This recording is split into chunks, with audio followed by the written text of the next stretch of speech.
All right, y'all, so as you all know, let's see, can you see me better now? As you all know, we had twins the day before yesterday. So when we came down yesterday morning, the bull calf was with her, but the heifer calf was nowhere to be found.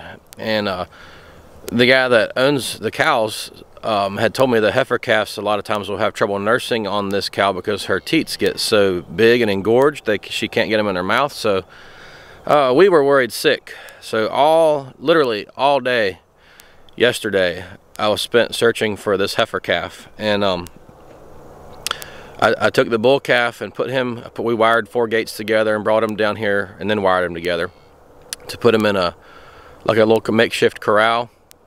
We kept the mama cow with him for a while. Never did see him nurse. He tried several times and couldn't get the teat in his mouth. And I tried to help him. He wasn't doing any good with that. So Jenna went to our friend's house and got a gallon of colostrum. We gave him 3 pints of colostrum yesterday. That pepped him up a lot.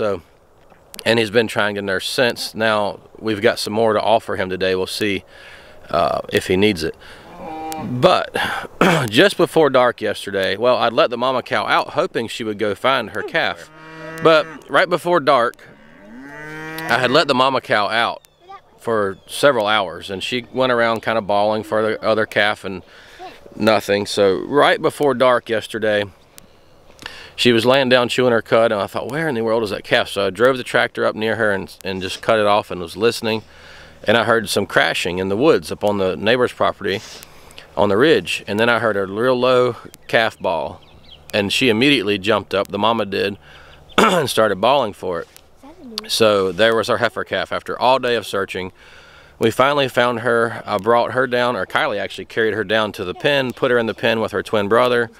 Mama cow came down, we put her in there, and the heifer calf nursed like a champ. In fact, that's what she's doing right now in front of me, behind you all.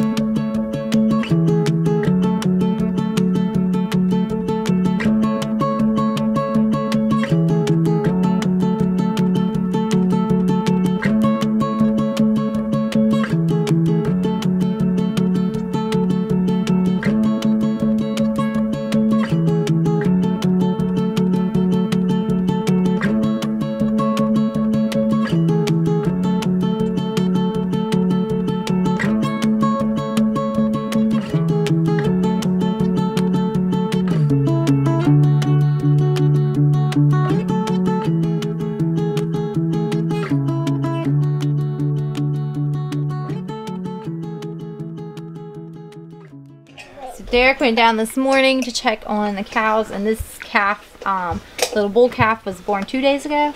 Yeah, day before yesterday. And he thought he wasn't alive. He was just laid out flat. And in the rain. It's rainy. It's first rain we've had. 50 degrees and raining. So Derek grabbed him up and brought him in the house, and we have dried him, and he was pretty much completely lifeless. listless. I mean, he couldn't even hold his head up. Yeah. And we've dried him. We got towels out of the dryer and blankets, and he's drinking a little bit dryer. now. We had him in the bathroom, but he got a little more lively. He was trying to stand, and of course the linoleum floor wasn't helping him. So we he just made more. He's mooing a little bit, so he's definitely coming a little more lively. So.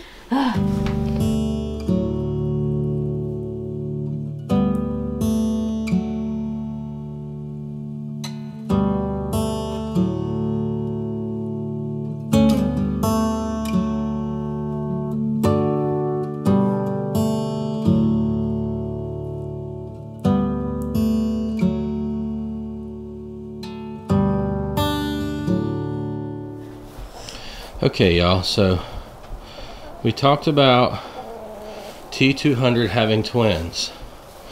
This old girl is number 23, and she had a bull calf, and something was wrong with him, and he didn't make it. And like I said, I'm not a we tried. We have the video footage of it, and y'all can watch that. And Jenna's does her editing. It might end up in this video, I'm not sure, but anyway, so I'm out of breath because I just walked all the way across the property. But she had her bull calf that didn't make it, but T200 had twins, and it's hard on a cow to raise twins. It's hard to produce enough milk. It really draws them down pulls on their stores, and the calves don't grow as well because they're not getting quite enough milk. And as y'all know, we're relatively new to all these cows, especially beef cows. We've had a few dairy cows here and there and raised a lot of hogs and a lot of animals, but you're constantly learning. And we're blessed to have good neighbors, good friends, and who have been farmers for years that we can lean on for information, and they are more than happy to share with us their knowledge and experiences. So they suggested we pull the bull calf from T200 and see if this cow would take him as her own. And we did that. The first day, she's calm. She would even let me milk her. She's a very calm cow. So I helped him the first day. We tried latch onto her. She wasn't being aggressive towards him at all. She's a very laid back cow. Left him in the barn overnight and came back, and he was nursing on her on his own. So she has accepted him as hers. We're gonna leave. They've suggested we leave them both in the barn for like 3 or 4 days to make sure that they've bonded really well. She has accepted the bull calf, and like I was saying, they suggested we leave them in here for 2 or 3 days, maybe 4, to make sure they're bonded, so that he doesn't try to go back to T200, who is his biological mommy. You can see they're staying close to each other. She is protective of him. If Buster comes in here, she tries to kill him. She's fine with us messing with him, but he is a beautiful little calf, and both calves will thrive now because they have their own udder to nurse on and grow on. So even though it was so sad that we lost our little Rocky, we named the calf that died Rocky. Even though he didn't make it, there's a silver lining, because now both of these calves, Samson and Delilah, will be able to thrive with plenty of milk. And it's easier for 23. She has her own calf now, or so she thinks. So everybody is happy and will thrive. But there he is, little Samson, and they're just doing great. I think they have about 2 more days in the barn, and we'll turn them loose, and all should be good.